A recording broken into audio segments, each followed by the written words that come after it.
Hello friends, हमारे YouTube channel study motivation में आप सबका स्वागत है। साथियों, कक्षा 5वीं और 8वीं के संबंध में बहुत ही महत्वपूर्ण पत्र जारी किया गया है राज्य शिक्षा केंद्र से। यानी साथियों, जो 5वीं और 8वीं की एग्जाम बोर्ड पैटर्न पर होती है, उससे पहले छात्रों का परीक्षा पोर्टल पर पंजीयन तथा सत्यापन होता है। उसकी प्रक्रिया प्रारंभ होना है साथियों, और ये 6 जनवरी 2024 से प्रारंभ होना है। इसके संबंध में राज्य शिक्षा केंद्र द्वारा महत्वपूर्ण पत्र जारी किया गया है और राज्य शिक्षा केंद्र द्वारा स्पष्ट किया गया कि समस्त प्राइवेट एवं समस्त शासकीय विद्यालयों में किस प्रकार से छात्र का पंजीयन होना है, किस प्रकार से सत्यापन होना है और इसमें आने वाली समस्याओं का समाधान किस प्रकार से हो सकता है। यदि कोई बालक दिव्यांग है तो उसके लिए कौन कौन सी सावधानी रखना है, और यदि कोई बालक अन्य शाला में मैप्ड है और हमारे यहाँ अध्ययनरत है तो हमारे यहाँ उसको किस प्रकार से मैप्ड किया जा सकता है, या हमारे यहाँ मैप्ड है और अन्य शाला का है तो उसको किस प्रकार से अनमैप्ड किया जा सकता है। राज्य शिक्षा केंद्र द्वारा इस पत्र में बिंदु बाय बिंदु संपूर्ण जानकारी प्रदान की गई साथियों। तो आप देख सकते हो, उपरोक्त विषयांतर्गत एवं संदर्भित पत्र के अनुक्रम में लेख है कि कक्षा 5वीं और 8वीं की वार्षिक परीक्षा दिनांक 24 फरवरी 2025 से प्रारंभ की जाएगी। परीक्षा हेतु प्रदेश की समस्त शासकीय मान्यता प्राप्त, अशासकीय एवं अनुदान प्राप्त शालाओं एवं डाइस्कोट प्राप्त मदरसों में कक्षा 5वीं 8वीं में अध्ययनरत छात्रों का परीक्षा पोर्टल पर पंजीयन एवं सत्यापन कराया जाना है। तो इसकी क्रम बाय क्रम जानकारी आप देख सकते हो।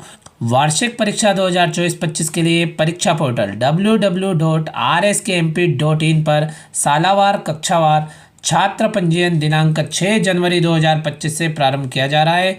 छात्र पंजीयन एवं सत्यापन की प्रक्रिया निम्नानुसार है। यानी साथियों, इसमें दिया गया है 6 जनवरी से प्रारंभ होना है और किस प्रकार से उसकी पंजीयन की प्रक्रिया संपन्न होना है आप देख सकते हो। यहाँ बिंदुओं के अंतर्गत जानकारी दी गई है। तो नंबर 1 आप देखेंगे तो इसमें दिया गया है कि सर्वप्रथम समग्र आईडी प्राप्त छात्रों का पंजीयन एवं सत्यापन किया जाए।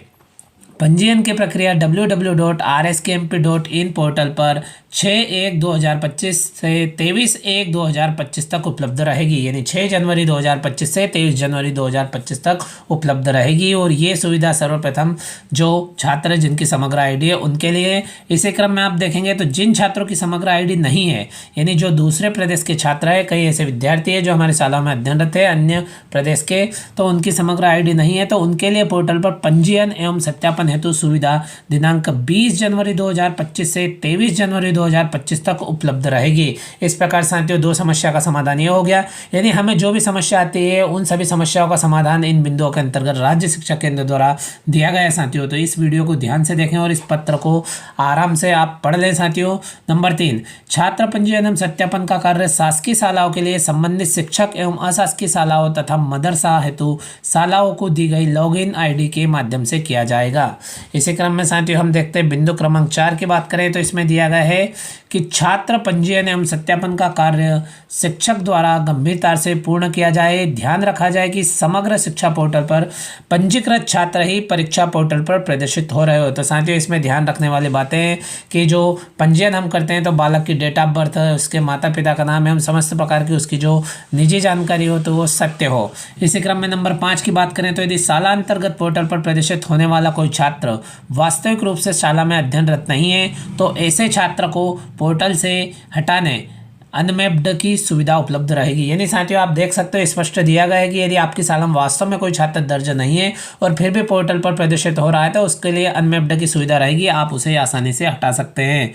नंबर 6 की बात करें, यदि शाला अंतर्गत अध्ययनरत कोई छात्र परीक्षा पोर्टल पर प्रदर्शित नहीं हो रहा है तो ऐसे छात्र को उनकी समग्र आईडी के माध्यम से शाला में मैप करने की सुविधा भी उपलब्ध रहेगी। मान लो कोई छात्र है जो छूट गया है या फिर किसी कारण उस पोर्टल पर प्रदर्शित नहीं हो पा रहा है तो उसको किस प्रकार से मैप कर सकते हैं, वो सुविधा भी वहाँ पे रहेगी।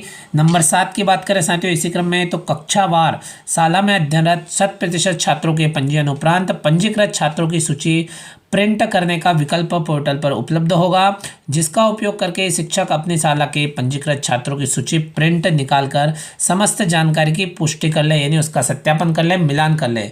और यदि त्रुटि होती है तो आप देखेंगे आगे दिया गया है कि यदि किसी प्रकार की त्रुटि परिलक्षित होने पर पोर्टल पर सुधार किया जा सकेगा तथा पुनः संशोधित सूची प्रिंट प्राप्त कर समस्त जानकारी सही होने के प्रमाणीकरण हेतु शिक्षक एवं प्रधानाध्यापक द्वारा कक्षावार सूची हस्ताक्षरित करके जन शिक्षक के माध्यम से BRCC कार्यालय में जमा करनी होगी।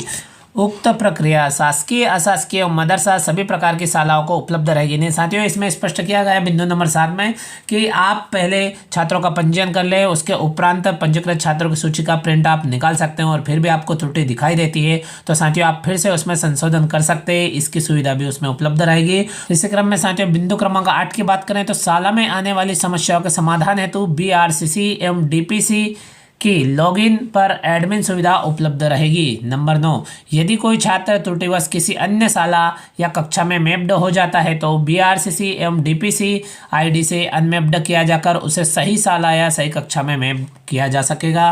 नंबर 10, पंजीयन एवं सत्यापन की अंतिम तिथि के पश्चात किसी भी दशा में परीक्षा पोर्टल पंजीयन हेतु नहीं खोला जाएगा। जिले की समस्त शासकीय शालाओं में छात्र पंजीयन एवं सत्यापन की समस्त जवाबदेही कक्षा शिक्षक एवं प्रधानाध्यापक के साथ ही जन शिक्षक BRCC एवं DPC की होगी तथा अशासकीय शालाओं एवं मदरसों में शाला प्रबंधन की होगी। इसी क्रम में साथियों बिंदु क्रमांक 11 की बात करें तो CWSN छात्रों के लिए विभाग द्वारा विशेष छूट प्रावधानित है, अतः इनके लिए विषयों का चयन ध्यानपूर्वक किया जाए। इसी क्रम में बिंदु क्रमांक 12 की बात करें तो अशासकीय शालाएं जो NCERT पाठ्यक्रम के अनुसार भाषाओं का अध्ययन करवाते हैं उनके लिए पोर्टल पर अपनी शाला को NCERT अथवा SCERT के रूप में पंजीकृत करने का विकल्प उपलब्ध रहेगा। पूर्व वर्षों में यह देखा गया है कि स्कूल द्वारा यह कार्य गंभीरता से नहीं किया गया, जिससे परीक्षा के दौरान प्रश्न पत्र वितरण में कठिनाई होती है। पोर्टल पर गलत जानकारी दर्ज करने पर पूर्ण जवाबदेही संबंधित शाला की होगी एवं पोर्टल पर जानकारी अनुसार ही प्रश्न पत्रों का वितरण किया जाएगा। इस प्रकार साथियों आप देख सकते हो यह पत्र राज्य शिक्षा केंद्र के संचालक महोदय द्वारा जारी किया गया है और इस प्रकार साथियों आप देख सकते हो कि इसमें पंजीयन के दौरान जो समस्याएं संभावित रहती है उससे संबंधित संपूर्ण जानकारी विस्तृत रूप से प्रदान की गई है। साथियों आप देख सकते हो और इसमें यह भी बताया गया है कि कब से पोर्टल ओपन होने वाला है। 5वीं 8वीं जो बोर्ड पैटर्न पर होती है उसमें छात्रों का पंजीयन एवं सत्यापन प्राइवेट तथा गवर्नमेंट विद्यालय में किस प्रकार से सावधानी रखते हुए करना है और कौन कौन सी सावधानी रखना है। साथियों इसी प्रकार की जानकारी और लेटेस्ट अपडेट को तुरंत प्राप्त करने के लिए आप हमारे YouTube channel study and motivation को तुरंत सब्सक्राइब करें तथा वीडियो दोस्तों के साथ शेयर करें। साथियों इसी प्रकार की जानकारी के साथ में अगले वीडियो में फिर मिलते हैं। Thank you friends.